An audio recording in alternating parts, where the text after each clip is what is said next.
Երեկ երեկոյան մամուլում տեղեկություն տարածվեց այն մասին, որ Գյումրիի նախկին քաղաքապետ Վարդան Ղուկասյանի որդին Սպարտակ Ղուկասյանն ընկերների հետ մեքենաներով, որոշ տեղեկություններով նաև զինված, Գյումրիի քաղաքապետ Սամվել Բալասանյանի առանձնատան մոտ հայհոյանքներ ու սպառնալիքներ է հնչեցրել։ Վարդան Ղուկասյանի մամուլի խոսնակ Լիլիթ Աղեկյանը հերքեց տեղեկությունը, ասելով, որ վերջին շրջանում անընդմեջ Ղուկասյանների ընտանիքի նկատմամբ տարածվող տեղեկությունները հետապնդում է Ղուկասյանների ընտանիքի նկատմամբ։ Գիտեք, սա արդեն նմանվում է հետապնդման եւ շատ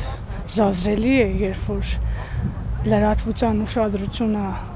շեղելու համար այլ կարևոր խնդիրներից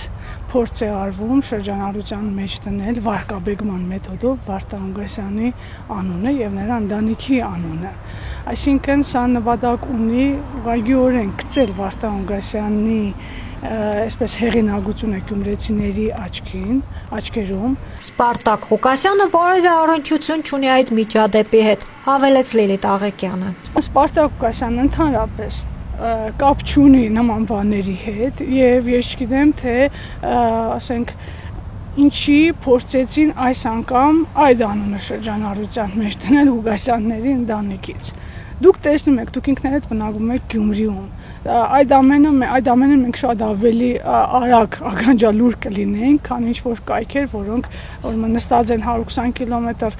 ունեն գրասենյակներ 120 կիլոմետր հեռավորության վրա Գյումրիից, բայց շատ արագ ապա տեղեկատվություն, ապա կողմնորոշում, ստահոդ, պատժելի ստահոդ լուրեր են ուրեմն տարածում քաղաքում եւ ամենայն հավանականությամբ սա կոնկրետ խմբագրային պատվեր է, գործողություն է, որը ուղղված է ելեմ ասում Վարդան Ղուկասյանի դեմ, սա հետապնդում ու հալածանք է, այլ կերպ չեմ կարող մեկնաբանել։ Հավելեն, որ երեկ Սպարտակ Ղուկասյանը իրենց պատկանող Ալեքսանդրապոլ ռեստորանում նշել է իր քեռի դառնալու առիթը։ Գյումրիի նախկին քաղաքապետ Վարդան Ղուկասյանը Հայաստանում չէ։ Ներկայիս քաղաքապետ Սամվել Բալասանյանն էլ երեկ երեկոյան է վերադարձել Միացյալ Նահանգներից։ Բալասանյանների ընտանիքից որևէ մեկն ականատես չի եղել այդ միջադեպին, մեծ հեռախոսազրույցում ասաց Բալասանյանի մամուլի խոսնակ Զորաբ Եգանյանը, հավելելով, որ տան մոտ տեղադրված տեսախցիկները ձայնագրել են ամեն ինչ եւ դրանք ուսումնասիրելուց հետո պարզ կդառնա, թե հետագա ինչ քայլեր են ձեռնարկվելու։